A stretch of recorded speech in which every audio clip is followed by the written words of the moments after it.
Veronica's hand crashed across the old woman's face. The sound echoed off the concrete walls like a gunshot. "I said eat it." Rosetta Thompson fell sideways, her frail body crumpling against the filthy mattress. Blood trickled from her cracked lip. Her trembling fingers reached for the bowl of gray rotten slop that had spilled across the floor. "I can't," she whimpered, her voice barely a whisper. "Please, I can't eat this anymore." Veronica grabbed a fistful of the old woman's matted gray hair and yanked her head back.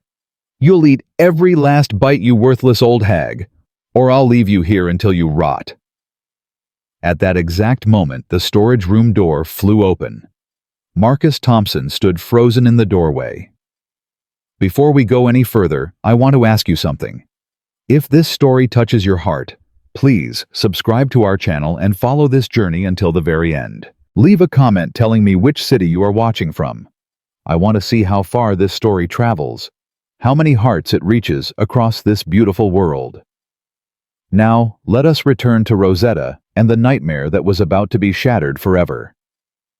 Marcus Thompson killed the engine and sat in silence. 3 weeks. He had been gone for 3 weeks, closing a $47 million deal in Chicago. The kind of money that should have made him feel invincible. Instead, all he felt was dread. He pulled out his phone and looked at his last text to Veronica. "Coming home Thursday." Her response had been a simple heart emoji. But something about it felt wrong. Everything had felt wrong for months now. Marcus stepped out of the car. He was 45 years old, tall and broad-shouldered with skin the color of rich mahogany. Gray had just begun to streak his temples. He had built an empire from nothing, from the ashes of a childhood shattered by tragedy. His parents died when he was 7, a drunk driver on Interstate 85. One moment he had a family. The next moment he had nothing. Nothing except Rosetta. His grandmother had been 51 years old when she took him in. She worked 2 jobs to keep food on the table.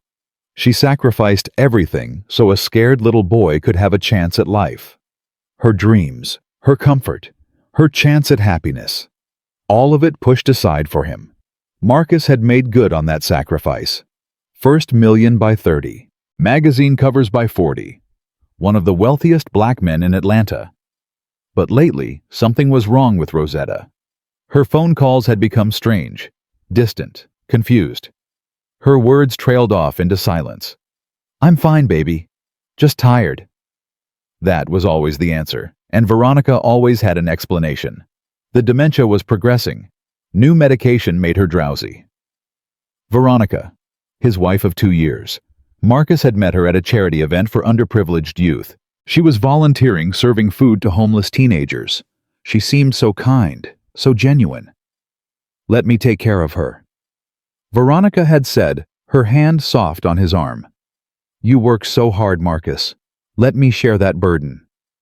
He had been lonely. God, he had been so lonely. So he married her 6 months later.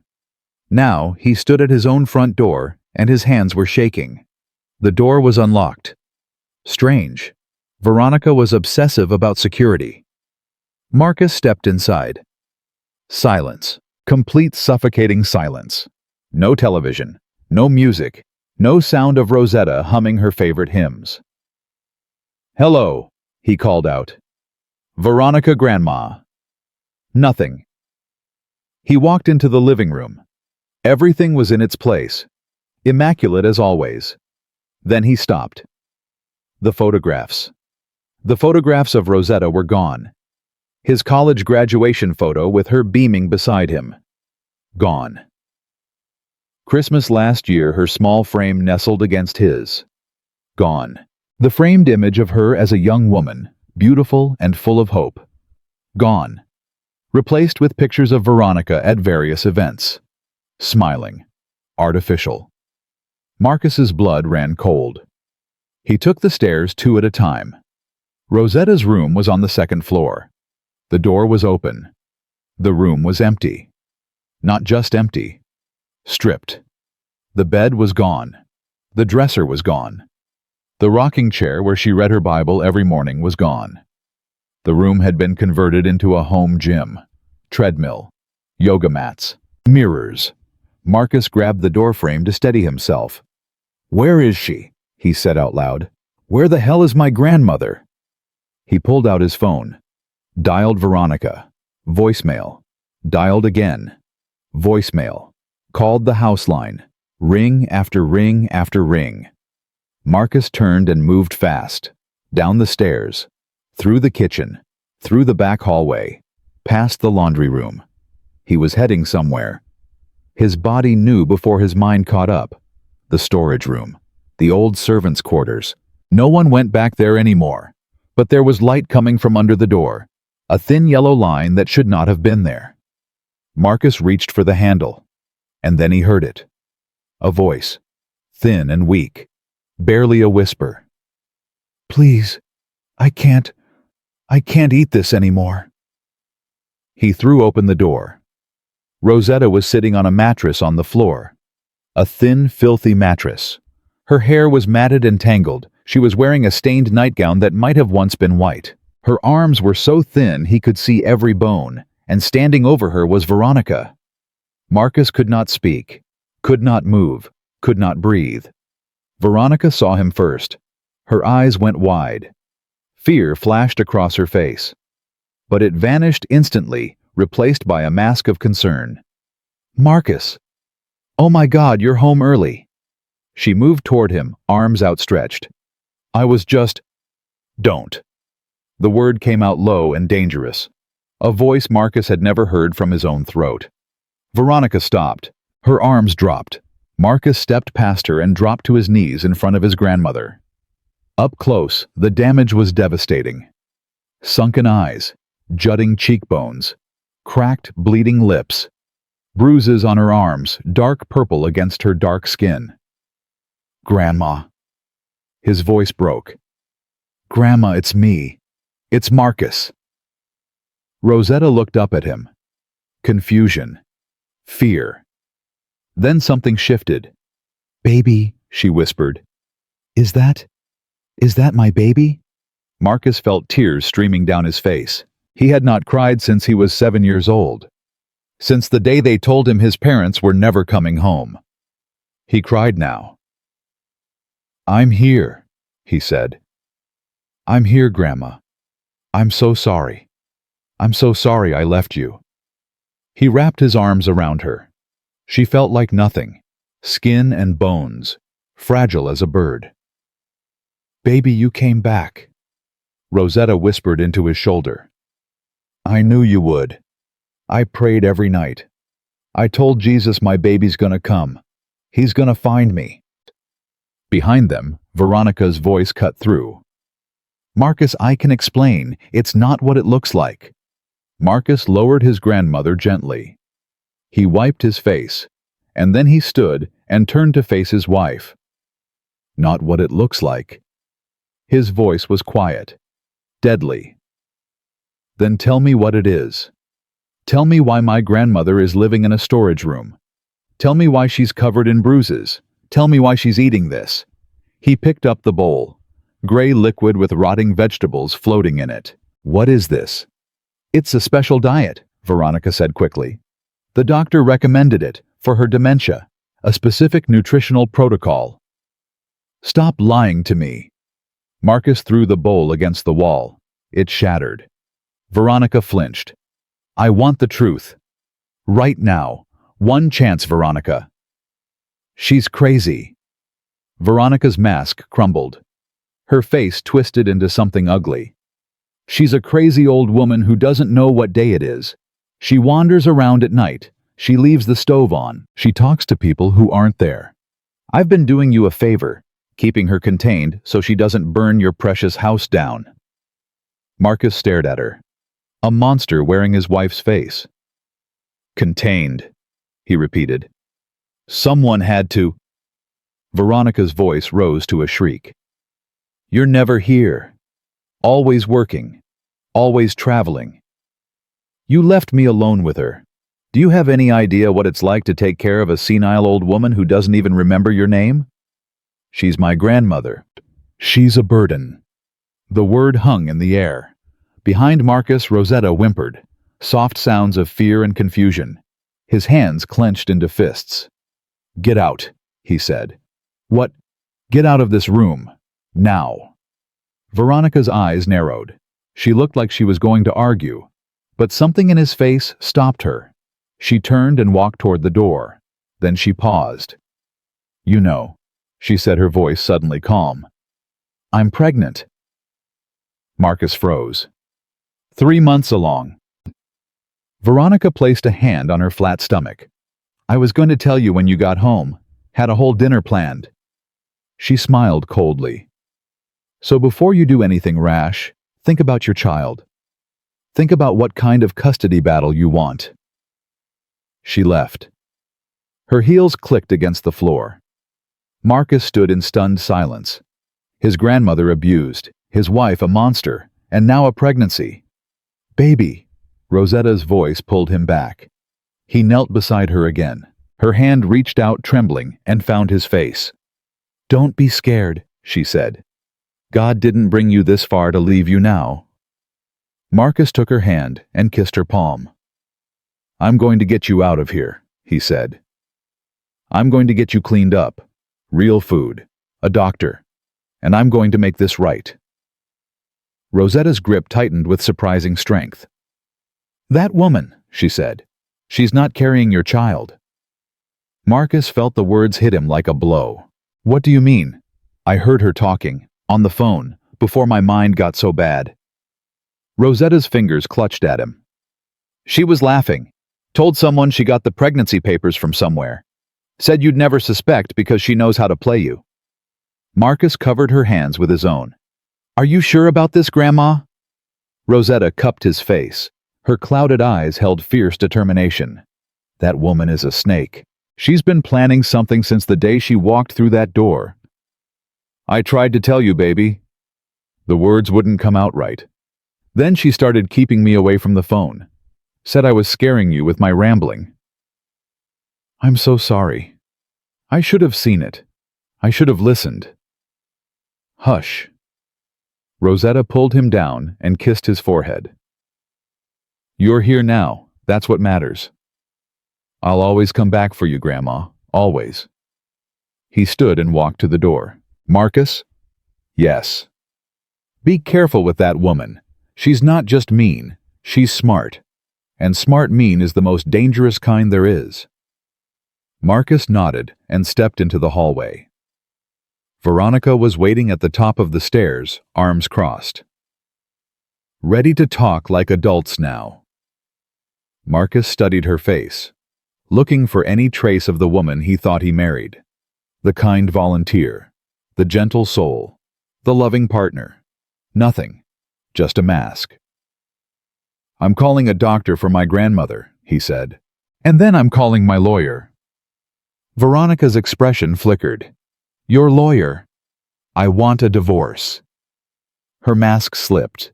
Her eyes widened. "You can't divorce me. I'm pregnant with your child." "No, you're not." Veronica went still. Completely still. "What did you say?" "I know you're lying about the pregnancy. I know you've been lying about a lot of things. And I know you've been abusing my grandmother." "She's senile. You can't believe anything she says. Her mind is gone." "Maybe. But security cameras aren't." Veronica's face went white. "That's right," Marcus said. "Did you forget about the security system, the one with cameras in every room?" He was bluffing. There were no cameras in the storage room, but Veronica did not know that. "I don't... That's not..." she stammered. "You can't prove anything." "I saw enough. My grandmother living in filth, covered in bruises, being fed food that wouldn't be fit for a dog, and you standing over her telling her to eat it or sleep with the rats. I was trying to help her. She needs to eat, and she refuses everything. What was I supposed to do?" "You were supposed to care for her," Marcus shouted. "That was the whole reason I married you. You promised to take care of her, and instead, you've been torturing her, starving her, keeping her locked up like an animal." Veronica's eyes narrowed. The fear faded. Something harder replaced it. "You want the truth, fine." She laughed bitterly. I never wanted to take care of that old woman. I wanted your money, this house, the life that comes with being Mrs. Marcus Thompson. At least you're finally honest. Oh, I'm just getting started. She leaned against the wall. You know your problem, Marcus. You're weak. One of the richest men in Atlanta, but still that scared little boy whose parents died and left him with nothing but a raggedy old grandmother. Don't you dare! Why not? She's nobody. She's nothing. A senile old woman who should have been put in a home years ago. But you couldn't let go. So you hired a wife to be her caretaker. That's what I am, isn't it? The help. Is that really how you see this? That's how it is. Veronica walked toward him. But here's the thing. I'm not going to be the help anymore. I'm going to be the wife who gets half of everything you own. The house. Generous monthly alimony.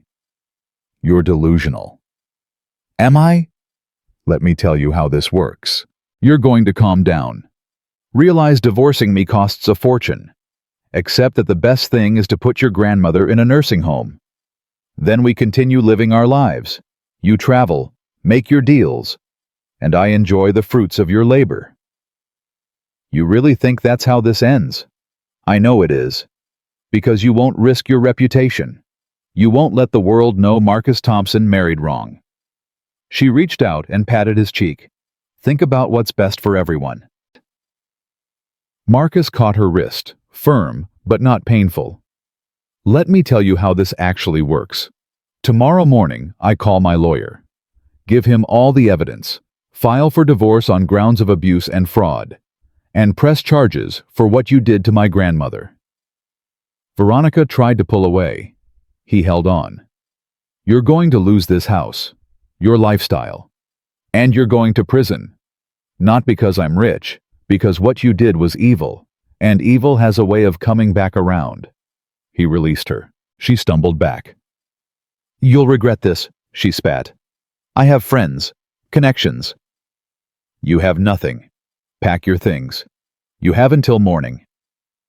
He walked down the stairs without looking back. At the bottom, a young woman stood frozen. Denise Carter, the live-in nurse. 28 years old, slender with eyes that darted nervously between Marcus and the top of the stairs. Mr. Thompson? She said, her voice barely audible. I didn't know you were coming home. Marcus stopped. He looked at her closely, really looked.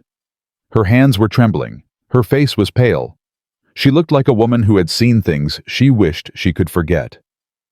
Denise, he said quietly, how long has this been going on? Denise's eyes filled with tears. She opened her mouth to speak. Denise. Veronica's voice rang out from upstairs, sharp, commanding. Don't you have work to do? Denise flinched like she had been slapped. She lowered her head and hurried toward the kitchen. Marcus watched her go. Another piece of the puzzle clicking into place. He pulled out his phone and dialed. Dr. Carter. This is Marcus Thompson. I need you at my house immediately. My grandmother has been hurt. I need you to document everything. He ended the call and made another. Michael. It's Marcus. I know it's late. Be at my house first thing tomorrow. We need to talk about a divorce and criminal charges. He ended that call too. Then he walked into the kitchen. Denise was standing at the sink, her back to him, her shoulders shaking. Denise. She did not turn around. I know you're scared, Marcus said. I know she threatened you, but I need to know what's been happening in this house. And I need to know tonight. Denise's voice came out small and broken. She'll fire me. I need this job. My mother is sick. The medical bills. I'll take care of the medical bills. Denise turned around slowly. Tears were streaming down her face. You don't understand, Mr. Thompson. It's not just the job. She said if I ever told anyone. What did she say? Denise's whole body was shaking now. She said she would make sure no one ever believed me. She said she would tell everyone I was stealing from the house. She said she would destroy my life. Marcus stepped closer. Denise, look at me. She raised her eyes. That woman has no power anymore. I'm going to make sure of that. But I need your help. I need you to tell me everything."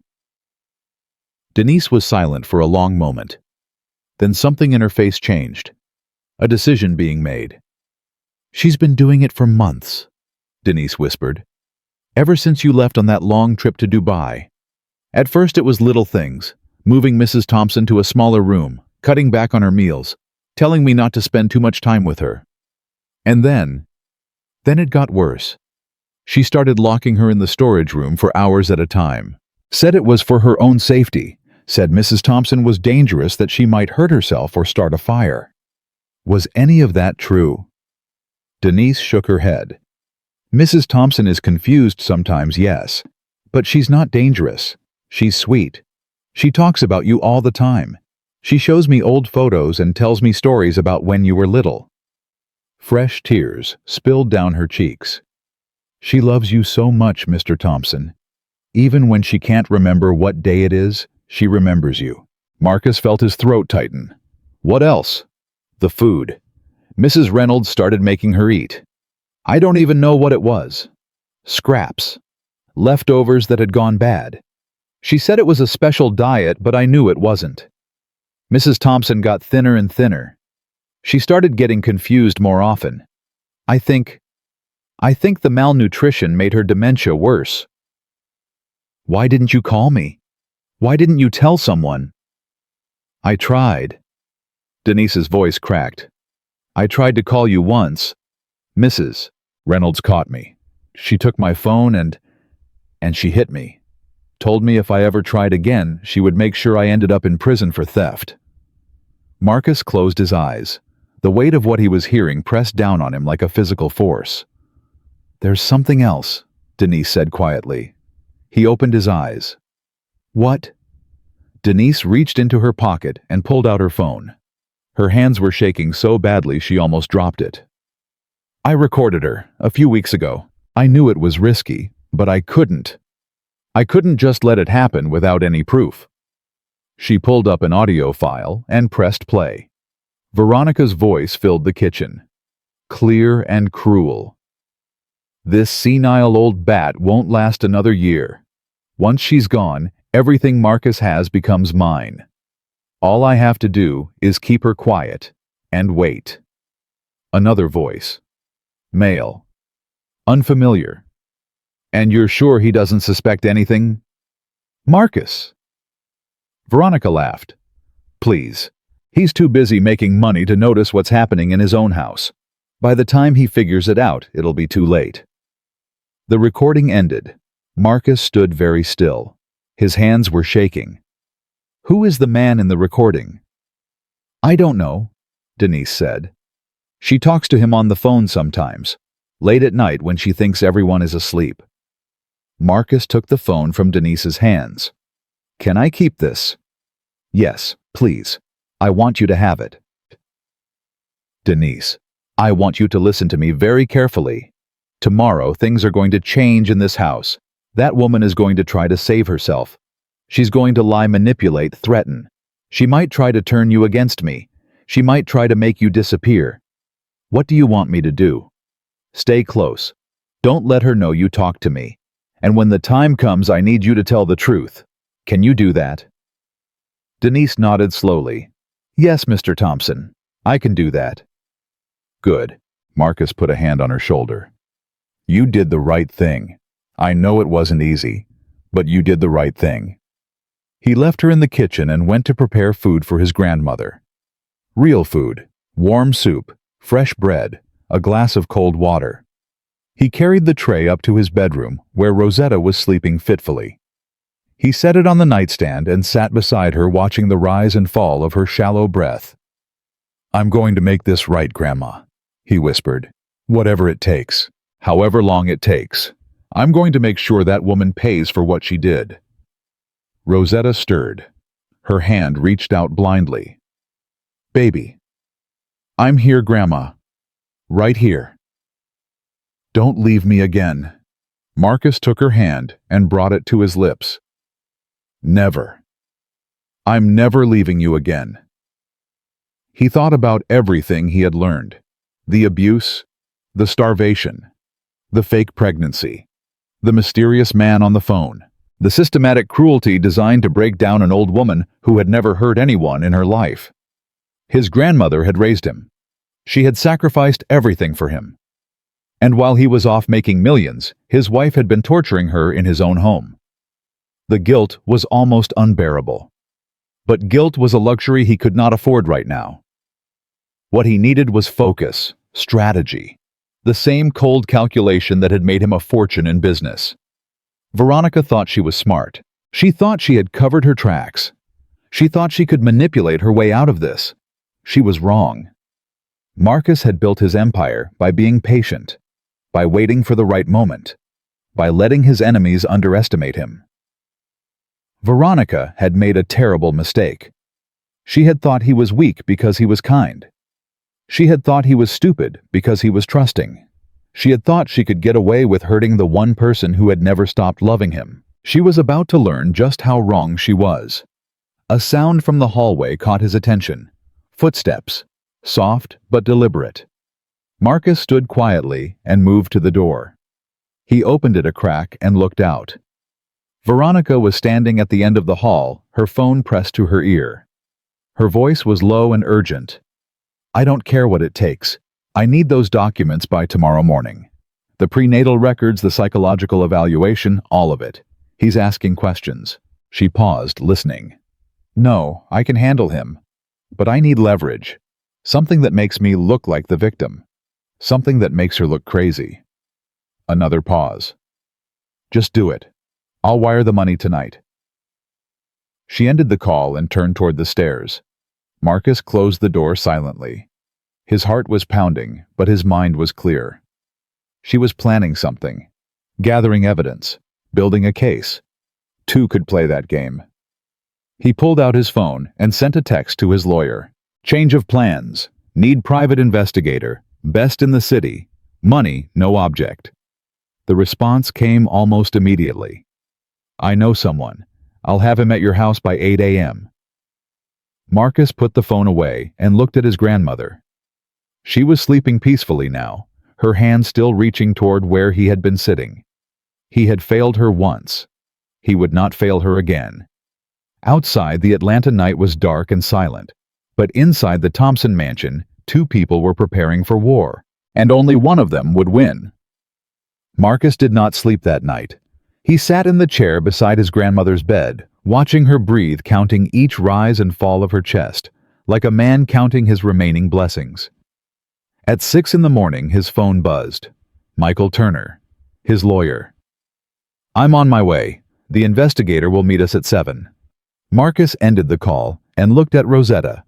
She was still sleeping, her face peaceful for the first time in God knows how long. He leaned down and kissed her forehead. "I'll be back soon, Grandma. I promise." He stepped into the hallway and nearly collided with Denise. She was carrying a tray of fresh fruit and toast. "For Mrs. Thompson," she said quietly. "Real food." Marcus nodded. "Stay with her. Don't let anyone else in this room." "Yes, Mr. Thompson." He started down the stairs. "Mr. Thompson?" He turned. Denise's eyes were red from crying, but there was something else there now. Determination. "I found something else last night, after you went to bed. I was afraid to tell you, but—" "What is it?" She reached into her pocket and pulled out a small black notebook. "Mrs. Reynolds keeps this hidden in her closet, behind her shoes. I've seen her writing in it late at night." Marcus took the notebook. His hands were steady, but his heart was pounding. "Have you read it?" "Just the first page. It was enough." Marcus opened the notebook. The handwriting was neat, precise. Veronica's handwriting. The first entry was dated 8 months ago. "Phase 1 complete. M trusts me completely. The old woman suspects nothing. Estimated timeline 18 months to full control of assets. Key targets, house investment accounts, real estate holdings. Estimated value 47 million. Marcus turned the page. Phase 2 initiated. Began isolating R from outside contact. Canceled doctor appointments. Told neighbors she's too ill for visitors. Hired nurse who needs money badly. Easy to control. Another page. R's dementia progressing faster than expected. Perfect cover. Moved her to storage room. M hasn't noticed. Too busy making money to care about his own grandmother. Marcus's hands began to shake. Phase 3 preparation. Need medical documentation showing R is danger to herself. Contact Dr. Gregory Collins. V says he can be bought. Also need pregnancy documentation. D can provide fake papers. Cost $15K. He closed the notebook. His vision was blurring. Whether from rage or tears he could not tell. Mr. Thompson, are you okay? Marcus looked at Denise. His voice came out as a whisper. She planned everything. From the very beginning. She never loved me. She never cared about my grandmother. This whole marriage was a con. Denise nodded slowly. I'm so sorry. Marcus put the notebook in his pocket. This changes everything. This isn't just abuse anymore. This is fraud, conspiracy, maybe even attempted murder. The doorbell rang. Marcus straightened his shoulders and walked down the stairs.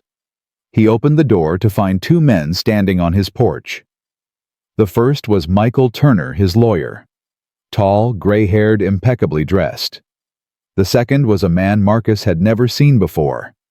Shorter, stockier, with sharp eyes that seemed to take in everything at once. Marcus, Michael said.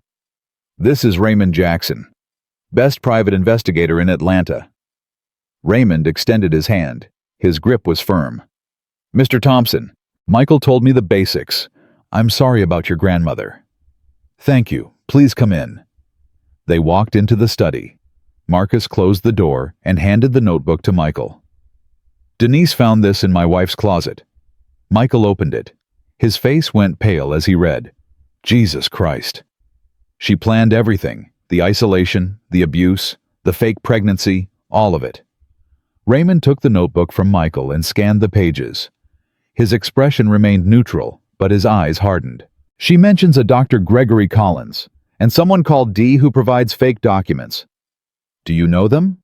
Raymond nodded slowly. Collins is a psychiatrist in Midtown. He's been investigated twice for falsifying mental health evaluations. Nothing stuck, but the rumors are persistent. As for D, I have a few ideas. I need to know everything, Marcus said. Who she's working with, what she's planning, all of it. That's going to take time. I don't have time. She's already making moves. I heard her on the phone last night. She's gathering documents, building some kind of case. Raymond pulled out his phone. I have contacts at the courthouse. If she's filed anything, I'll know within the hour. Michael leaned forward. Marcus, we need to talk about strategy. If what's in this notebook is true, we're not just looking at divorce. We're looking at criminal charges.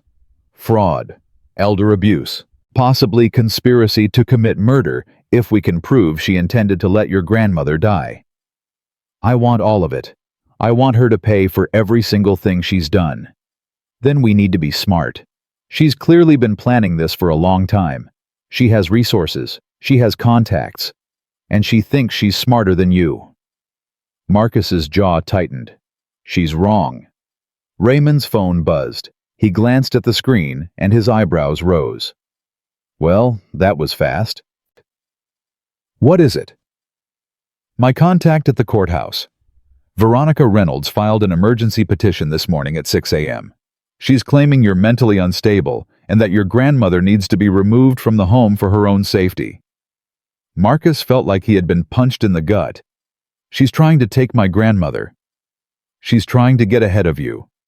Make herself look like the victim. Paint you as the aggressor. Michael stood up. We need to file a counterpetition immediately. And we need to get your grandmother examined by an independent physician, someone who can document the abuse. I called Dr. Carter last night. She should be here soon. As if on cue, the doorbell rang again. Marcus opened the door. Dr. Sarah Carter stood on the porch, medical bag in hand. She was in her 50s with kind eyes and steady hands. She had been the family physician for over a decade. Marcus, I came as fast as I could. Where is she? Upstairs, first door on the right. Doctor. Carter hurried up the stairs. Marcus watched her go, then turned back to his team. What else do we need? Raymond was already on his phone again. I'm pulling everything I can find on Veronica Reynolds, her background, her finances, her connections. If she's been running cons before, there will be a trail. Michael was writing furiously on a legal pad. I'm drafting an emergency motion to freeze all joint assets. We can't let her drain the accounts before we get to court. Marcus nodded. His mind was racing, but he forced himself to focus. This was business now, the most important deal of his life. 20 minutes later, Dr. Carter came down the stairs. Her face was grim. How bad is it? Dr. Carter sat down heavily in a chair. Bad, Marcus. She's severely malnourished, dehydrated. She has bruises on her arms, her legs, her torso. Some of them are old, some are fresh. She has bed sores on her back and hips. Her dementia has progressed significantly, likely accelerated by the malnutrition and neglect. Marcus closed his eyes. Will she recover? Physically, with proper care. Yes, the malnutrition can be reversed. The dehydration can be treated. The wounds will heal. Dr. Carter paused. But the cognitive damage? I can't make any promises. The brain is a delicate organ. When it's deprived of proper nutrition for extended periods, the effects can be permanent. How long do you think this has been going on? Based on the progression of the bed sores and the degree of muscle wasting, at least 4 to 6 months. Possibly longer. 4 to 6 months. Marcus had been traveling constantly during that time. Chicago, Dubai, London, Los Angeles, building his empire while his grandmother was being slowly destroyed. I've documented everything, Dr. Carter continued. Photographs, measurements, blood work, it's all in my report. This is clear evidence of systematic abuse and neglect. Thank you, Sarah. Marcus, I have to ask, who did this to her? My wife. Dr. Carter's face registered shock, then something harder. Anger. I'll testify. Whenever you need me. Whatever it takes. Raymond's phone buzzed again. He looked at the screen and his expression changed. We have a problem. What now? My contact just sent me the details of Veronica's petition. She's not just claiming you're unstable. She's claiming your grandmother has been abusing herself. She's saying the old woman has been deliberately refusing food, deliberately harming herself as a way to manipulate you. Marcus stared at him. That's insane. She has a doctor's statement supporting her claim, Dr. Gregory Collins. He's prepared to testify that self-harm in elderly dementia patients is common, and that your grandmother fits the profile. He's never even examined her. Doesn't matter. He's a licensed psychiatrist. His opinion carries weight. Michael slammed his hand on the desk. This is exactly what I was afraid of. She's building a narrative, making herself the hero and your grandmother the villain. Marcus stood up and walked to the window. His reflection stared back at him. He looked like a man who had aged 10 years in a single night. What do we do? Raymond stood beside him. We fight. We dig deeper. We find out everything about Dr. Collins and his connection to your wife. We find out who else she's paying off, and we expose the whole damn conspiracy. How long will that take? A few days, maybe a week. I don't have a week. The court hearing is when... Michael checked his notes. She requested an emergency hearing. Could be as soon as tomorrow. Marcus turned around. His eyes were hard. Then we work fast. Raymond, I want everything you can find on Collins by tonight. Michael, file our counter-petition. Get a judge to look at Dr. Carter's report before they look at anything from that fraud psychiatrist. Both men nodded. And one more thing. Marcus pulled out his phone. There's a recording on here. Denise made it a few weeks ago. Veronica talking to someone about her plans. About how my grandmother won't last another year. About how she's going to take everything I have. He played the recording. The room fell silent as Veronica's cold voice filled the air. This senile old bat won't last another year. Once she's gone, everything Marcus has becomes mine. When it ended, Michael let out a long breath. That's damning, very damning. Can we use it in court? Georgia is a one-party consent state. As long as Denise was part of the conversation, it's admissible. She wasn't part of the conversation. She recorded it secretly. Michael frowned. That's more complicated, but given the circumstances, a judge might allow it as evidence of ongoing criminal activity. We'll argue it falls under the exception for documenting abuse. Raymond was already heading for the door. I'll have a full report on Collins by 6 p.m. I'll also dig into anyone named D who deals in fake documents. There's a network of them in the city. I know where to look. He left. Michael gathered his papers. I'll be at the courthouse within the hour. Try to get some rest, Marcus. Tomorrow is going to be a long day. I can't rest. Not while she's still in this house. About that. Michael paused at the door. Legally, you can't force her to leave. Not until we have a court order. If you try to remove her physically, she can claim domestic abuse. It would hurt our case. So she just gets to stay here after what she did. For now, yes, but keep her away from your grandmother. Document everything she does. And whatever you do, don't lose your temper. She's going to try to provoke you. Don't give her the satisfaction. Michael left. Marcus stood alone in his study. The weight of everything pressed down on him like a physical force. His phone buzzed. A text from an unknown number. You should have signed the papers, Marcus. Now it's going to get ugly. He stared at the message. His blood turned to ice. She knew. She knew he was fighting back, and she was ready for war. He walked upstairs to check on his grandmother.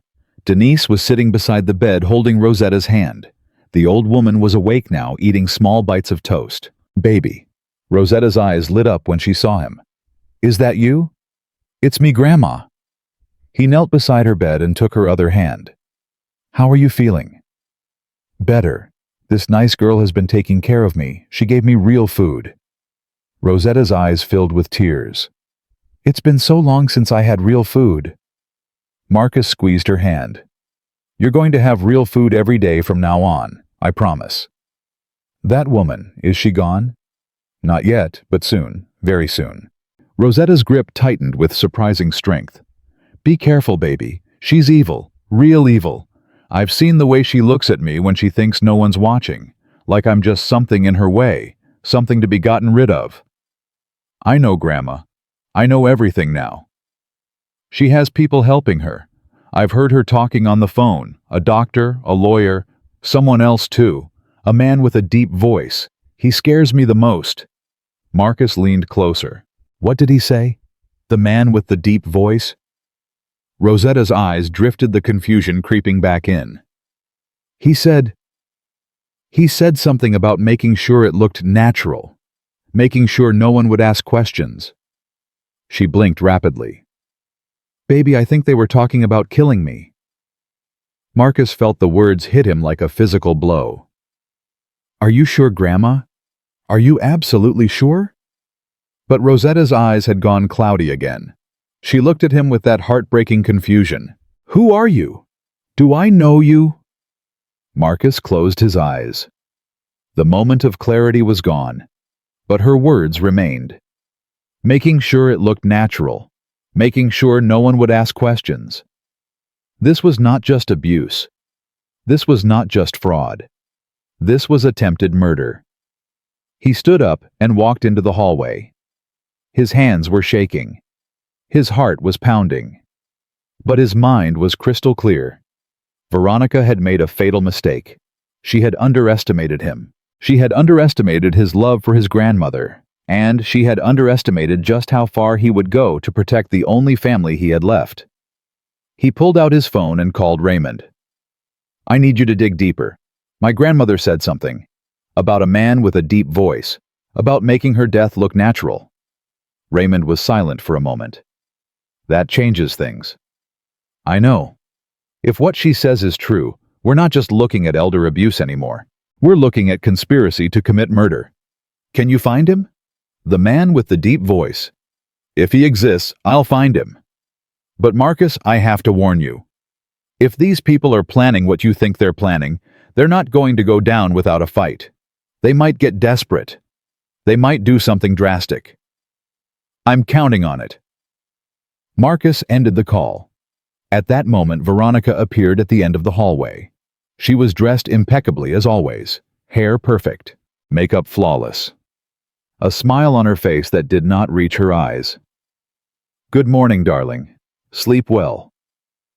Marcus said nothing.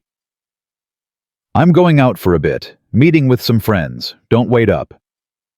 She started to walk past him, then stopped. "Oh, and Marcus, I hope you're not planning anything foolish. I have friends in very high places, people who can make your life very difficult." Marcus looked at her. Really looked at her. And for the first time he saw her clearly.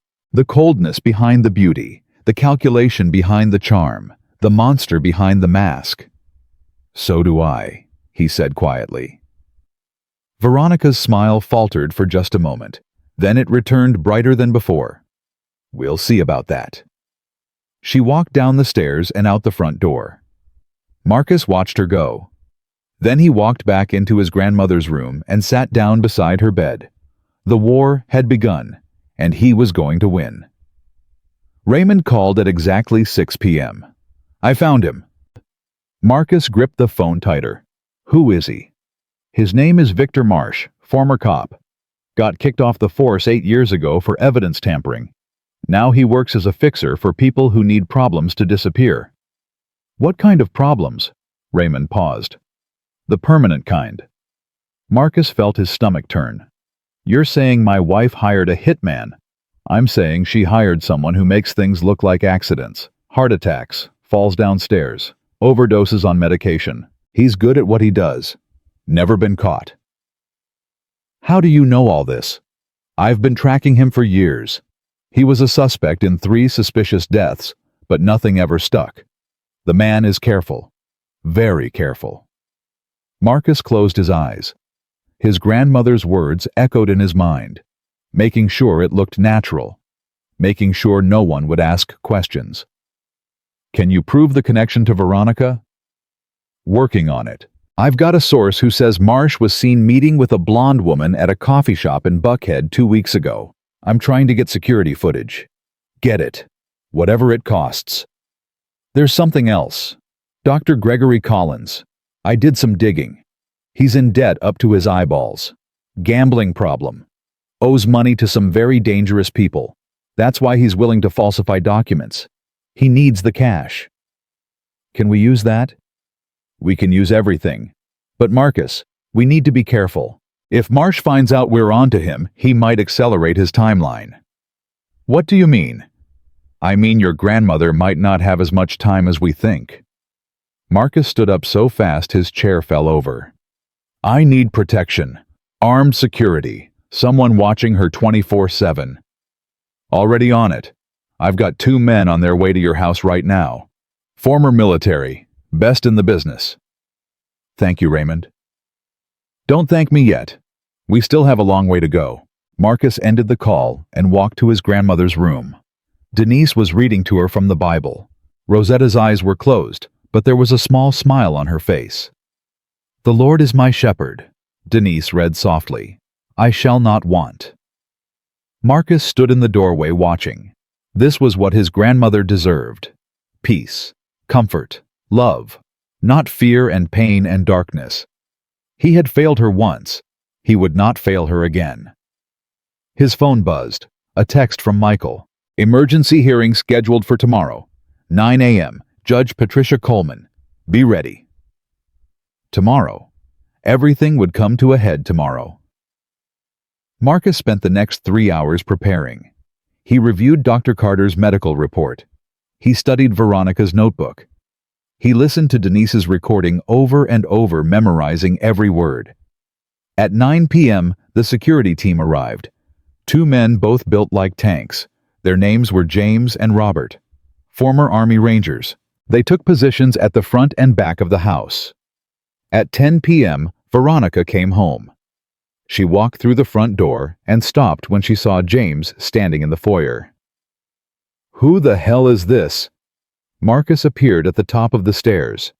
"Security. For my grandmother's protection." Veronica's eyes narrowed. Protection from what? From anyone who might want to hurt her. They stared at each other for a long moment. Marcus could see the calculation behind her eyes, the wheels turning, the plans adjusting. "This is ridiculous," she finally said. "You're being paranoid." "Am I?" Veronica forced a laugh. "Fine. Have your little bodyguards. It doesn't change anything. Tomorrow the court will see the truth. Your grandmother is a danger to herself. She needs professional care. And you need help, Marcus. Serious help." She walked past him and into their bedroom. The door slammed shut. Marcus did not sleep that night either. At 6 a.m., he showered, shaved, and put on his best suit, navy blue, power tie, the armor of a businessman going to war. At 7 a.m., Michael arrived with a stack of documents. "I've filed everything. The counter petition, the medical evidence, the request to freeze assets. I also submitted an affidavit from Denise describing what she witnessed." "What about the recording?" "The judge will decide whether to admit it. I've argued it falls under the exception for documenting ongoing criminal activity. It could go either way." "And Veronica's petition?" Michael's face was grim. "She's claiming you've been emotionally abusive throughout the marriage. She's claiming you neglected your grandmother and she's been trying to help. She's claiming the bruises are self-inflicted." "That's insane." "I know, but she has Dr. Collins backing her up. His statement says self-harm is common in dementia patients and that your grandmother fits the profile. He's never examined her. He claims he reviewed her medical history and conducted a remote evaluation." Marcus slammed his fist on the desk. "This is a setup. The whole thing is a setup." "I know, and we're going to prove it, but you need to stay calm, Marcus. The judge will be watching you. If you lose your temper, you lose credibility."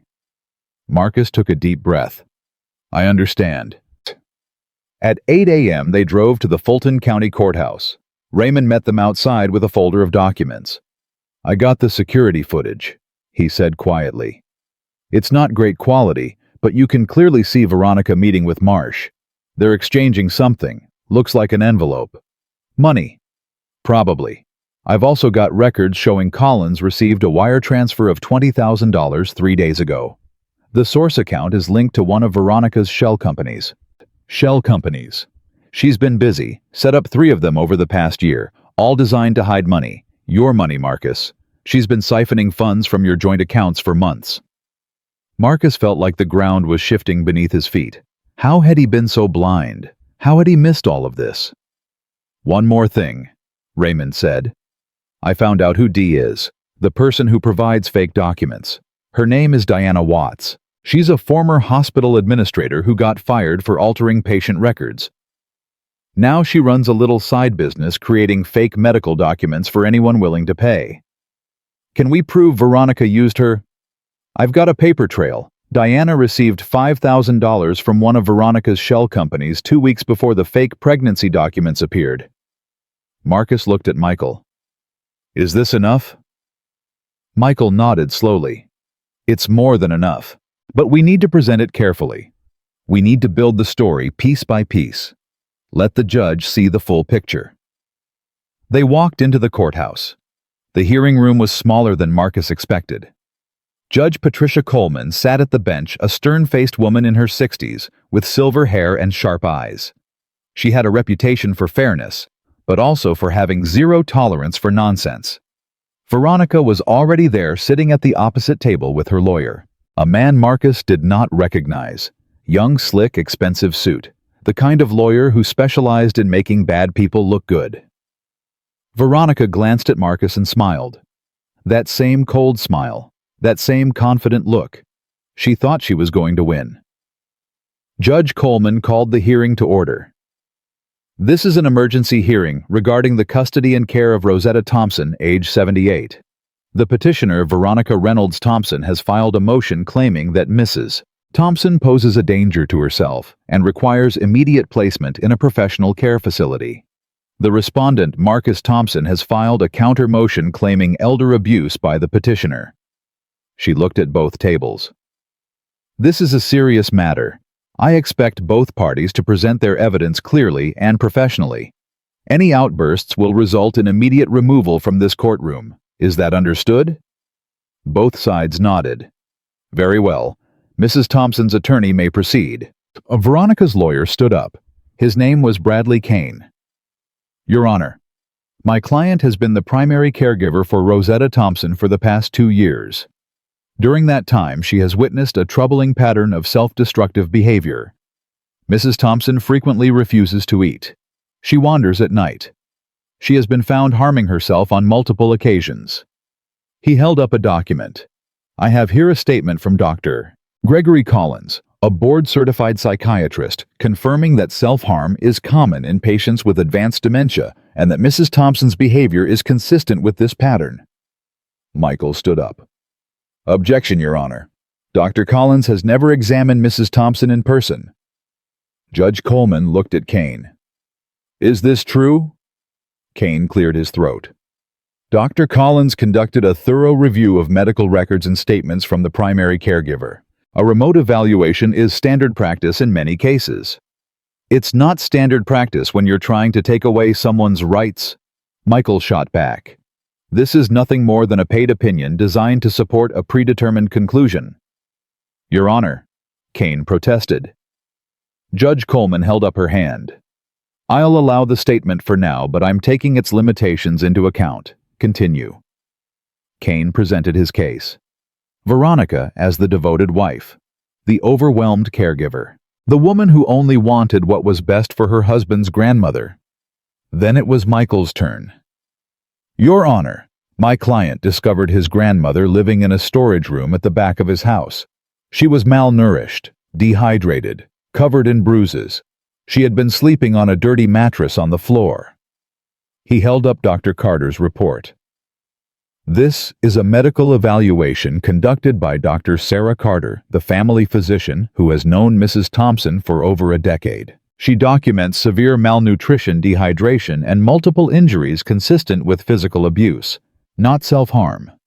Abuse. Kane stood up. Objection. Dr. Carter is biased. She has a personal relationship with the respondent. A professional relationship, Michael corrected. She's been treating this family for years. She knows Mrs. Thompson. She knows what normal looks like, and this is not normal. Judge Coleman studied the report. Her expression was unreadable. Michael continued. We also have testimony from Denise Carter, the live-in nurse hired by the petitioner herself. Ms. Carter witnessed months of systematic abuse. She saw Mrs. Thompson locked in the storage room for hours at a time. She saw her fed spoiled food. She heard the petitioner threaten and berate an elderly woman with dementia. Kane scoffed. The testimony of a disgruntled employee is hardly reliable. She's not disgruntled. She's terrified. Michael turned to the judge. Your Honor? I'd like to call Denise Carter to testify. Judge Coleman nodded. Proceed. Denise walked to the stand. Her hands were shaking, but her voice was steady. Ms. Carter, Michael began, how long have you worked for the Thompson family? 8 months. And during that time, what did you observe regarding Mrs. Rosetta Thompson's care? Denise took a deep breath. At first, things seemed normal. Mrs. Reynolds was nice, attentive. But after a few weeks, things changed. She started moving Mrs. Thompson to smaller rooms, cutting back on her meals, telling me not to spend too much time with her. And then she started locking her in the storage room, sometimes for hours, sometimes overnight. She said it was for Mrs. Thompson's safety, but I knew it wasn't true. Mrs. Thompson would cry and beg to be let out. Mrs. Reynolds would just laugh. Veronica's face remained impassive, but Marcus could see her hands gripping the edge of the table. Did you ever try to report this? Michael asked. I tried to call Mr. Thompson once. Mrs. Reynolds caught me. She took my phone and hit me, told me if I ever tried again she'd have me arrested for theft. Did she threaten you in other ways? She said she had friends in high places, powerful people. She said no one would believe me over her. Michael nodded. Thank you, Ms. Carter. Kane stood up for cross-examination. Ms. Carter, isn't it true that you need this job desperately, that your mother is ill, and you have significant medical bills? Yes. And isn't it possible that you're saying these things because Mr. Thompson promised to pay those bills if you testified against his wife? Denise's eyes flashed. No, I'm saying these things because they're true. I watched that woman torture an old lady for months. I couldn't sleep at night because of the guilt. I'm not lying. I couldn't live with myself if I lied. Kane sat down. He had nothing else. Michael stood up again. Your Honor, I have one more piece of evidence. A recording made by Ms. Carter several weeks ago. He played the audio. Veronica's voice filled the courtroom. Cold, cruel, unmistakable. This senile old bat won't last another year. Once she's gone, everything Marcus has becomes mine. The courtroom fell silent.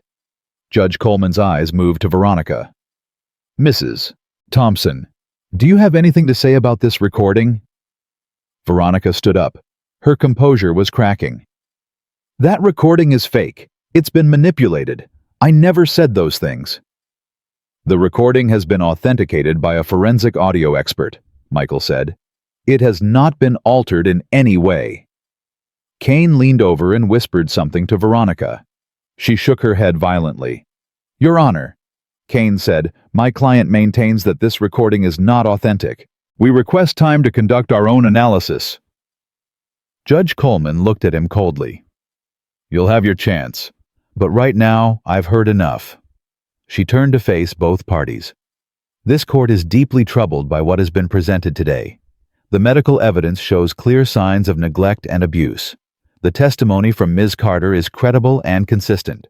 And the recording, regardless of its ultimate admissibility, raises serious questions about the petitioner's intentions.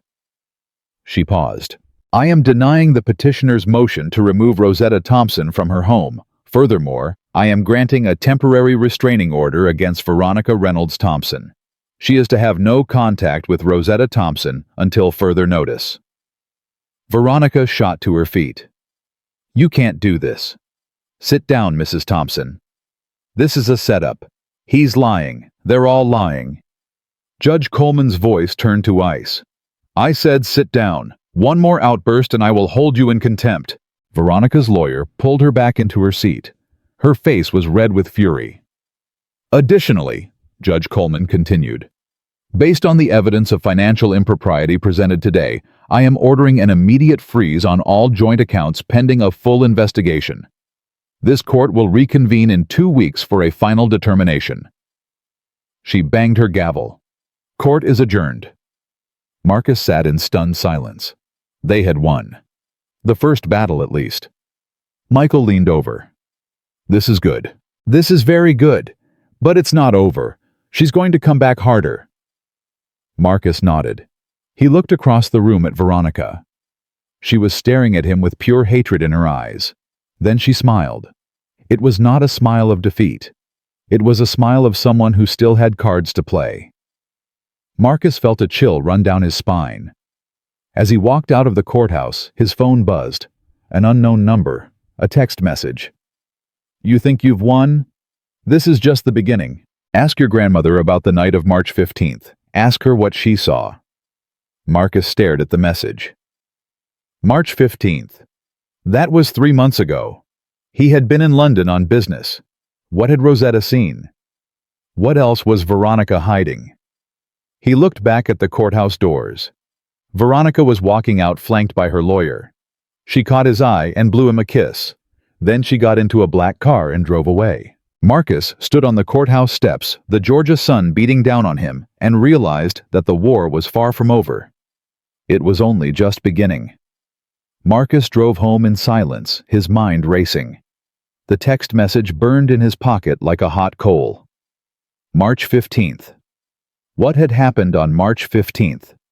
He pulled into the driveway at noon. James, the security guard, met him at the door. Everything quiet.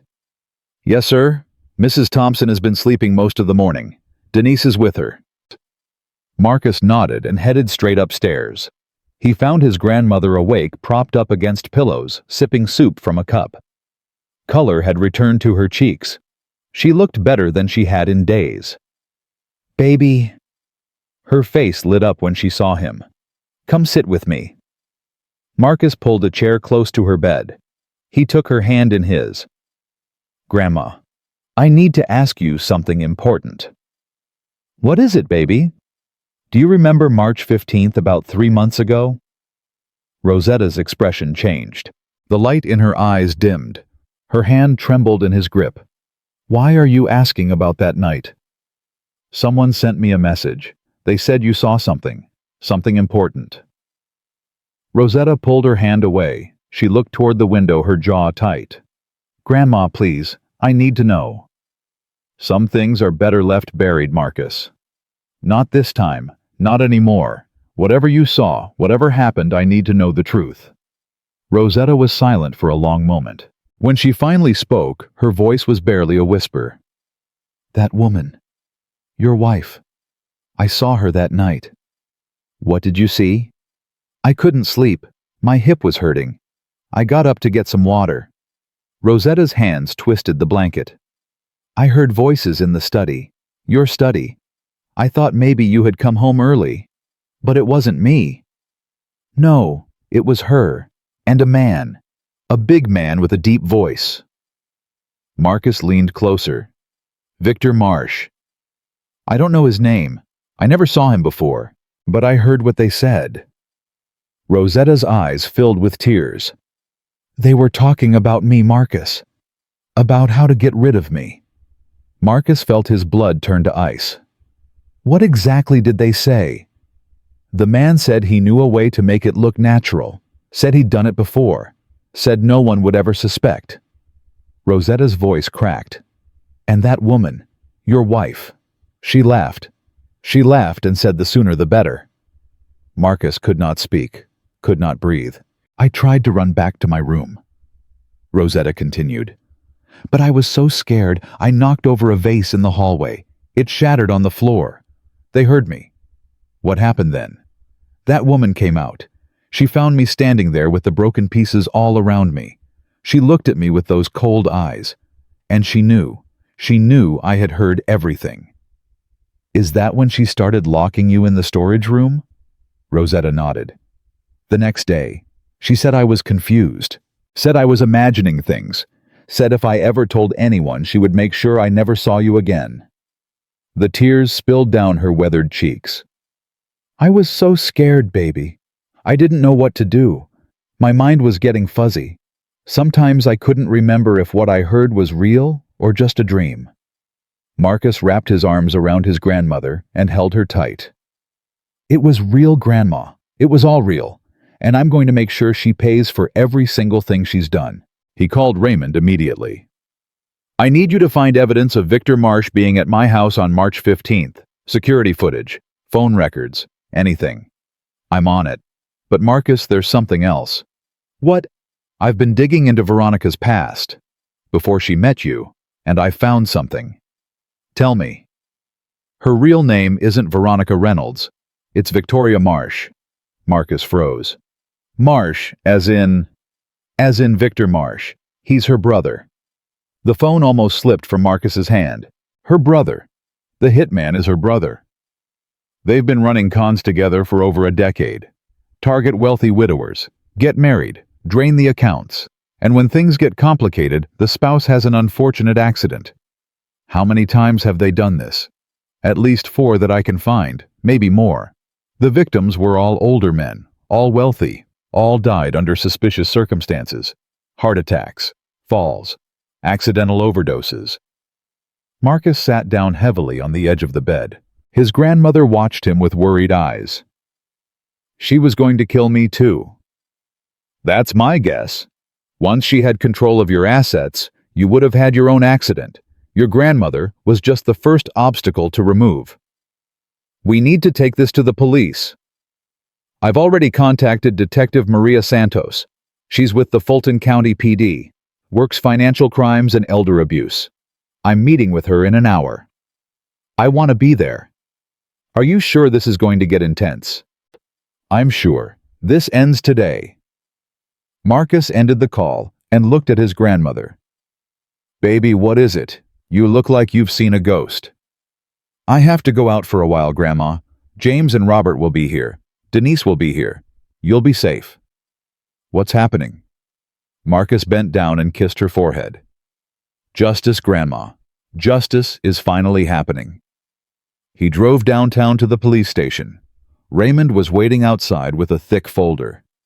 Everything I've got, financial records, phone records, the security footage from the coffee shop, the connection between Veronica and Victor.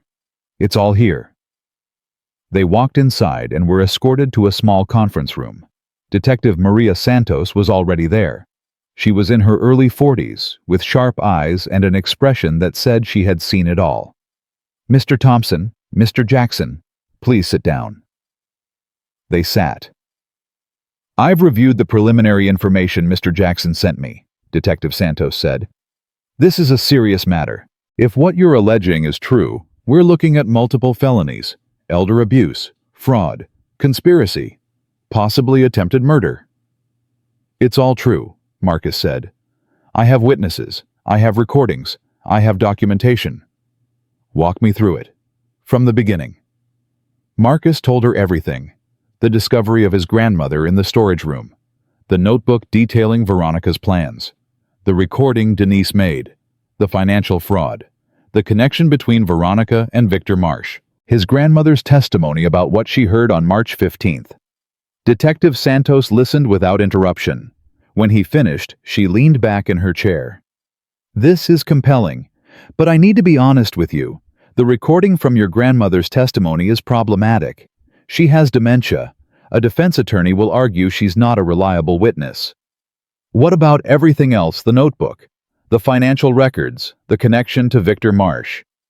"All useful, but circumstantial. We need something more concrete to make an arrest." Raymond spoke up. "What if we could get Veronica to confess?" Detective Santos raised an eyebrow. "How?" "She doesn't know how much we know. She thinks her brother is still in the shadows. If we could get her in a situation where she feels safe, she might slip up." "You're talking about a sting operation." "I'm talking about giving her enough rope to hang herself." Detective Santos considered this. "It's risky. If she gets spooked, she could disappear. She and her brother could be in the wind before we have a chance to move." "She won't run," Marcus said. "Not yet. She still thinks she can win this. She still thinks she's smarter than everyone else." "How can you be sure?" "Because she sent me a message today, after I won in court. She's not scared. She's confident. She thinks she has an ace up her sleeve." Detective Santos leaned forward. "What kind of ace?" "I don't know yet, but whatever it is, she's planning to use it." Raymond pulled out his phone. "I've been monitoring her communications, legally through some contacts at the phone company. She made a call to her brother right after the hearing." "What did they say?" "She told him to move to Plan B. She said they needed to accelerate the timeline.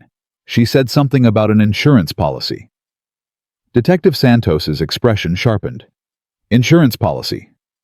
I don't know what it means, but it sounds like she has leverage, something she's been holding back." Marcus's phone buzzed. A text from Denise. "Mr. Thompson, you need to come home, now. Something is wrong." Marcus's heart stopped. "I have to go." He raced out of the police station and drove home at dangerous speeds.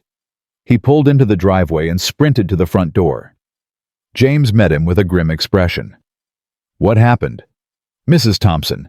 She collapsed about 20 minutes ago. She's conscious but disoriented. Dr. Carter is on her way." Marcus ran upstairs. His grandmother was lying in bed, pale and trembling. Denise was holding her hand. "Grandma." Rosetta turned her head slowly. Her eyes were glassy. "Baby, is that you?"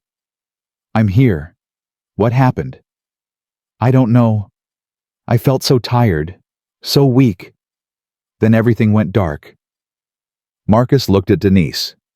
"What did she eat? What did she drink?" "Just the soup.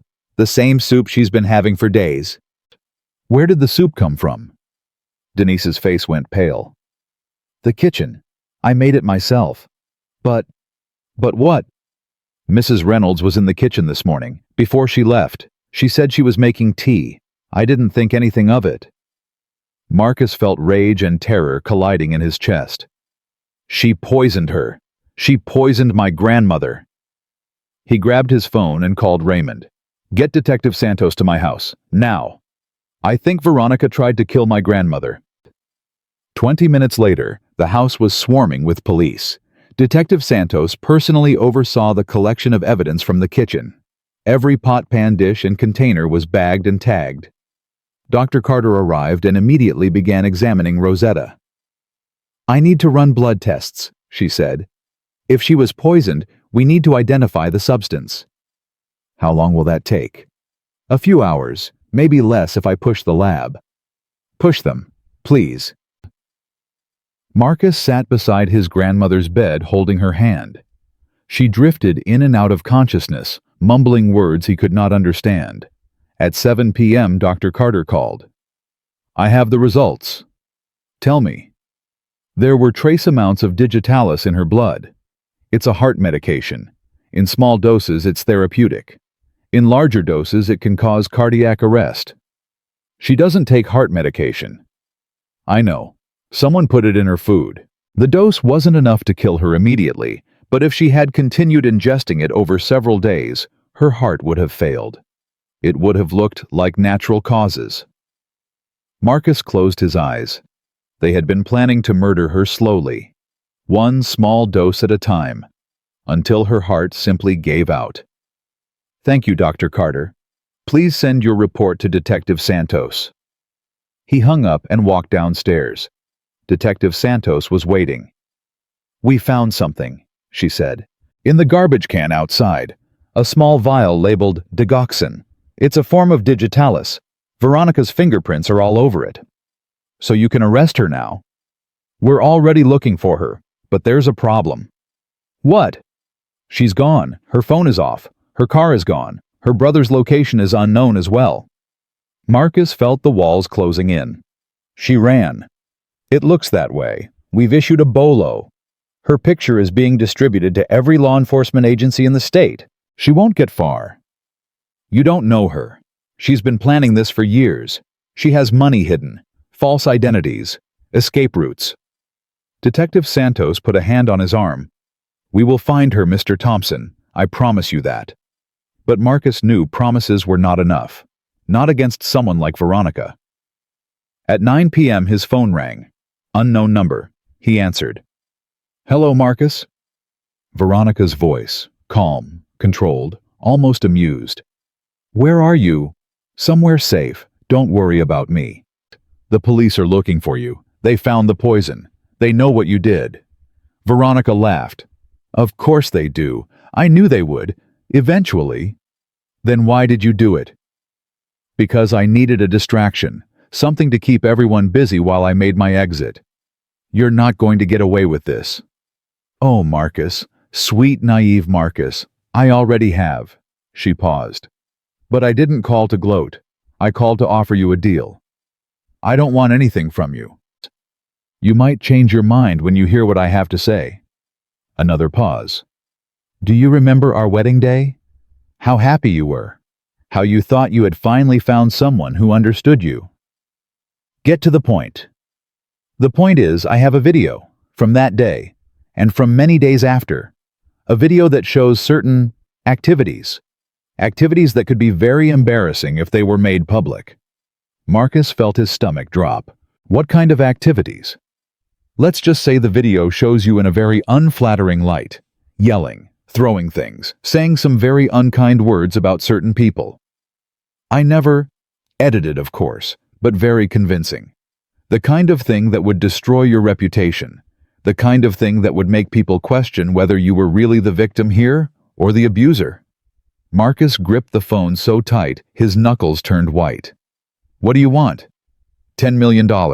Wired to an offshore account. In exchange, the video disappears. And so do I. You'll never hear from me again. And if I refuse, then the video goes viral tomorrow morning. Every news outlet, every social media platform, everyone you've ever done business with. Your empire crumbles. Your reputation is destroyed. And your grandmother spends her final days watching her beloved grandson become a pariah. Marcus was silent. You have until midnight to decide. I'll text you the account details. Don't try to trace the call. Don't try to find me. Just make the transfer and move on with your life." The line went dead. Marcus stood in his living room, his mind reeling. $10 million. Everything he had worked for held hostage by a woman who had never loved him. He could pay it. The money didn't matter. Not compared to his grandmother. Not compared to his reputation. But paying would mean letting her win. Letting her escape justice. Letting her do this to someone else. He called Raymond. "She contacted me. She's demanding $10 million in exchange for not releasing some kind of doctored video." Raymond was quiet for a moment. "Don't pay it. If I don't, she destroys my reputation. Your reputation can be rebuilt. But if you pay, she wins, and she'll never stop. There will always be another demand, another threat. People like her don't walk away. They come back for more. So what do I do? You fight. You expose her for what she is before she can release anything. You get ahead of the story." "How?" "I have an idea, but it's risky." "Tell me." "We go public first. Tomorrow morning. A press conference. You tell the world exactly what happened. The abuse, the fraud, the attempted murder, everything. You show them the evidence. You introduce Detective Santos. You make yourself the victim before she can make you the villain." Marcus considered this. It was terrifying, exposing his pain, his failure, his blindness for the whole world to see. But it was also the truth. And the truth was the one weapon Veronica could not defend against. "Set it up," he said. "Tomorrow morning, as early as possible. I'll make the calls." Marcus ended the call and walked upstairs to his grandmother's room. She was sleeping peacefully, her breathing steady. The color was returning to her face. He sat down beside her and took her hand. "I'm going to end this, Grandma," he whispered. "Tomorrow. One way or another. I'm going to end this." Rosetta stirred in her sleep. Her lips moved, forming silent words. Marcus leaned closer. "Proud," she murmured. "So proud of you, baby." He kissed her forehead and sat back in the chair. Outside, the night was dark and heavy with the promise of storms. But Marcus Thompson was no longer afraid. He had spent his whole life building an empire. Now he was going to use every ounce of that strength to tear down the woman who had tried to destroy everything he loved. Tomorrow, the world would know the truth, and Veronica would learn that some prey fights back. The press conference was scheduled for 8 a.m. Marcus arrived at the hotel downtown at 6:30, his heart pounding but his mind clear. Raymond met him in the lobby with a stack of documents and a USB drive containing all the evidence. "Are you ready for this?" Marcus nodded. "I have to be." They walked into the conference room together. Rows of chairs had been set up for journalists. Television cameras lined the back wall. Detective Maria Santos stood near the podium reviewing her notes. "We've had developments overnight," she said when Marcus approached. "We tracked Veronica's phone signal to a motel outside Macon. She's still in the state. Can you arrest her? We're moving a team into position now. But we wanted to wait until after the press conference. Once this goes public, she'll have nowhere to hide." Marcus looked at the empty chairs. In less than 2 hours, they would be filled with reporters. And he would have to tell the world the most painful story of his life. His phone buzzed. A text from Denise. "Mrs. Thompson is awake. She wants to talk to you." Marcus excused himself and stepped into the hallway. He called the house. "Baby." His grandmother's voice was weak but clear. "I'm here, Grandma. How are you feeling?" "Better. Denise told me what you're doing today, the press conference." "I have to tell the truth. It's the only way to stop her." Rosetta was quiet for a moment. "I want to be there." "Grandma, you're not strong enough. You need to rest." "I've been resting for months. In that dark room. Alone. Scared." Her voice grew stronger. "I want to stand beside you, Marcus. I want the world to see what she did to me. I want them to see that I survived." Marcus felt tears burning in his eyes. Are you sure? I've never been more sure of anything in my life. 45 minutes later, James wheeled Rosetta into the conference room. She was dressed in her favorite purple dress, the same one she had worn to Marcus's wedding. Her hair was brushed and pinned back. Despite everything, she held her head high. Marcus took her hand. You look beautiful, Grandma. I look like a survivor, she said. Because that's what I am. At 8 a.m. sharp, the doors opened. Journalists flooded in, filling every seat. Cameras clicked and flashed. The noise was overwhelming. Raymond stepped to the podium first. Thank you all for coming. My name is Raymond Jackson. I'm a private investigator working with the Thompson family. What you're about to hear is a story of betrayal, abuse, and attempted murder. I ask that you hold your questions until the end. He stepped aside. Marcus took his place. The room fell silent. My name is Marcus Thompson. Most of you know me as a businessman, a philanthropist, a man who built his fortune from nothing. He paused. Today I'm here to tell you about the worst mistake of my life. He told them everything. Meeting Veronica at the charity event, falling for her kindness and charm, marrying her hoping she would help care for his grandmother. The cameras clicked. The journalists scribbled notes. 3 days ago, I came home from a business trip to find my grandmother living in a storage room at the back of my house. She was malnourished, dehydrated, covered in bruises. Gasps rippled through the crowd. My wife had been abusing her for months, starving her, locking her away, treating her like an animal. He held up Veronica's notebook. This is my wife's handwriting. In it, she details her plan to isolate my grandmother, seize control of my assets, and eventually eliminate anyone who stood in her way. He handed the notebook to Detective Santos. But that's not all. We have evidence that my wife is not who she claims to be. Her real name is Victoria Marsh. She has been running cons with her brother Victor Marsh for over a decade. They target wealthy individuals, steal their money, and when things get complicated, they make the problem disappear. The room erupted. Journalists shouted questions. Camera flashes exploded like lightning. Raymond stepped forward. Please, let Mr. Thompson finish. The noise subsided. Yesterday my grandmother was poisoned. Digitalis was found in her food. My wife's fingerprints were on the vial. More gasps. More clicks. She is now a fugitive from justice. The police are searching for her as we speak. Detective Santos took the podium. I can confirm that Veronica Reynolds Thompson, also known as Victoria Marsh, is wanted for elder abuse fraud and attempted murder. Her brother Victor Marsh is also wanted as a co-conspirator. We have issued arrest warrants for both individuals. If anyone has information about their whereabouts, please contact the Fulton County Police Department immediately. Marcus returned to the podium. I want to introduce you to the real victim in all of this. My grandmother Rosetta Thompson. He helped Rosetta to her feet. She stood beside him, small but unbroken. The cameras focused on her. Mrs. Thompson, would you like to say anything? Rosetta leaned toward the microphone. Her voice was thin but steady. That woman tried to destroy me. She locked me in the dark. She starved me. She made me think I was going crazy. Tears streamed down her face. But she didn't win.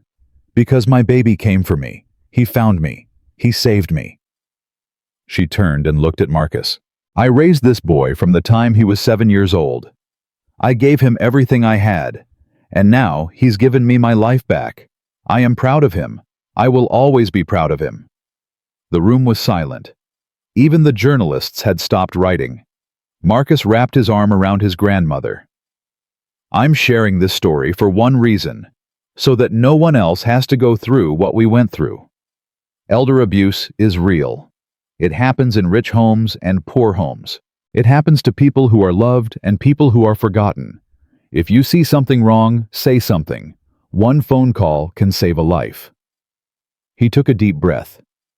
Now I'll take your questions.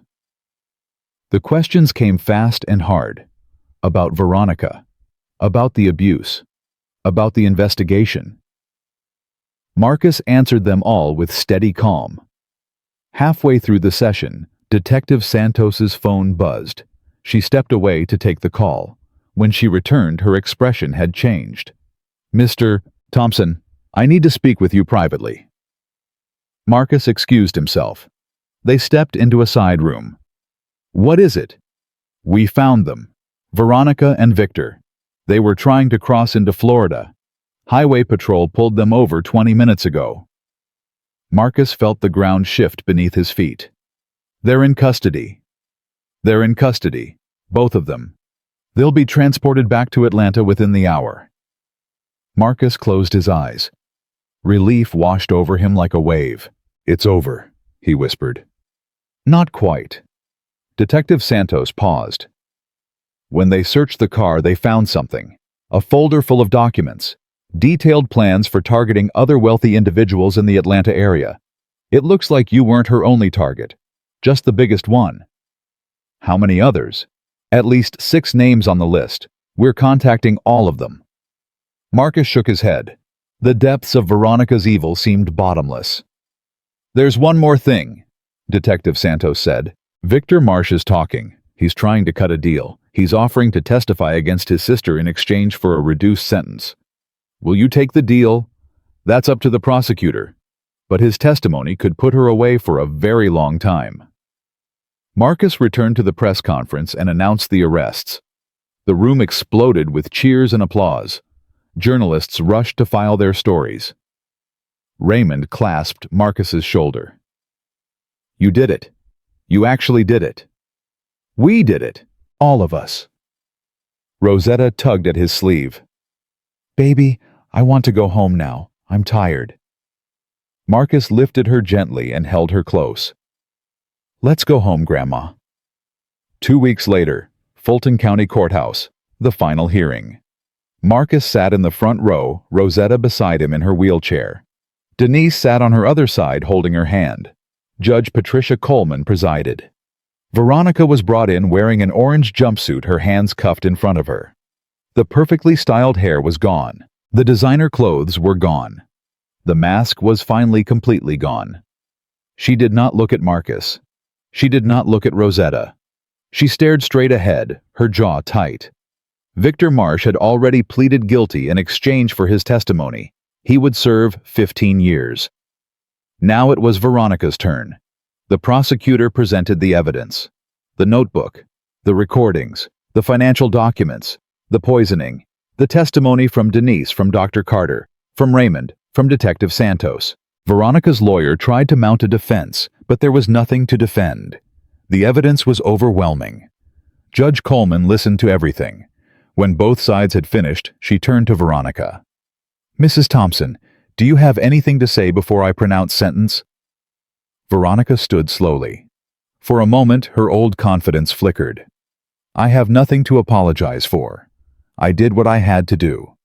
In this world, you either take what you want or you get left behind. That old woman was in my way.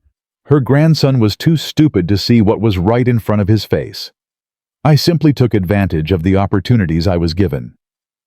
The courtroom murmured in disgust. Judge Coleman's expression hardened. Mrs. Thompson, I have presided over many cases in my career. I have seen cruelty. I have seen greed. But I have rarely seen such calculated, deliberate evil as what you have demonstrated. She picked up her gavel. For the crimes of elder abuse, fraud, conspiracy, and attempted murder, I sentence you to 45 years in federal prison without the possibility of parole. The gavel struck. Veronica's face went white. For the first time, real fear flickered in her eyes. You can't do this. I have rights. I demand an appeal. You can file whatever appeals you want, Judge Coleman said coldly. But I suspect the courts will agree with my assessment. You are a danger to society, and society needs to be protected from you. The bailiffs led Veronica away. She screamed and fought, but it made no difference. Marcus watched her go. He felt no satisfaction, no triumph, only a deep, exhausted relief. It was finally over. Outside the courthouse, reporters swarmed them. Marcus held up his hand. I have one statement. My grandmother and I are grateful for the support we've received from the community, from the police, and from everyone who helped bring this case to justice. We ask now for privacy as we begin the process of healing. Thank you. He pushed through the crowd and helped Rosetta into the car. Denise climbed in beside them.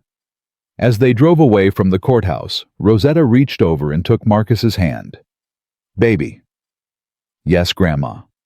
I'm proud of you. Your mama and daddy would be proud too." Marcus felt tears streaming down his face. He had not cried since that first night. But now, finally, he let it all out. "I love you, Grandma. I love you too, baby. More than you'll ever know." 3 months later. The Thompson mansion had been transformed. The storage room had been demolished. In its place, a beautiful sunroom filled with Rosetta's favorite flowers. Rosetta's room was back on the main floor, bright and airy, with photos covering every wall. Photos of her life, her family, her grandson. Her dementia had not disappeared. There were still bad days. Days when she did not recognize Marcus. Days when she called out for people long gone. But there were good days too. Days when her eyes were clear and her smile was bright. Days when she told stories about Marcus's childhood, about his parents, about the life they had built together. Denise had become part of the family. She lived in the guest house and helped care for Rosetta every day. She no longer trembled when she spoke. She no longer looked over her shoulder in fear. Marcus had sold his company.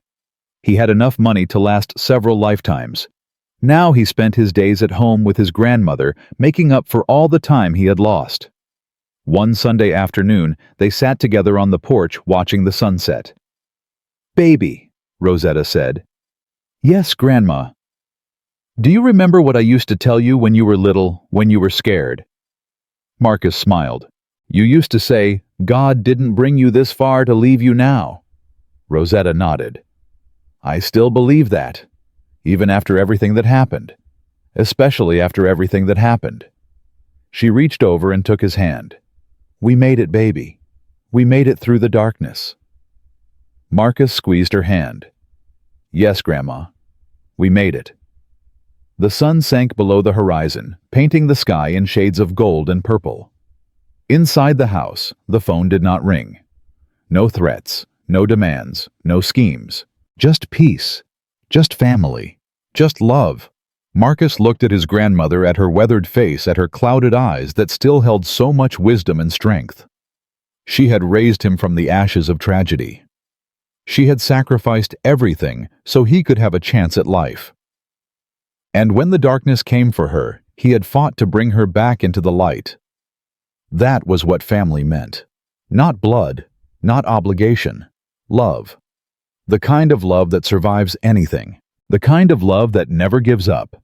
The kind of love that stands in the darkness and refuses to be extinguished. Rosetta closed her eyes and began to hum softly. An old hymn from her church days. Marcus recognized it immediately. Amazing grace, how sweet the sound. He hummed along with her, their voices blending in the quiet evening air. They had been through hell. They had faced betrayal and cruelty and evil in its purest form. But they had survived. And now, finally, they were home. Not just a house, not just a building. Home, where no doors were locked, where no one was kept in the dark, where love was the only currency that mattered. Rosetta opened her eyes and looked at Marcus with perfect clarity. "Baby." "Yes, Grandma." "Thank you for coming back for me." Marcus leaned over and kissed her forehead. "Always, Grandma. I will always come back for you." And he meant it, with every fiber of his being, because that was the promise he had made, not in words, but in action, in sacrifice, in the fierce, unbreakable bond between a grandmother and the boy she had raised to be a man. The darkness had tried to destroy them. It had failed, and in the end, love had won, as it always does, as it always will.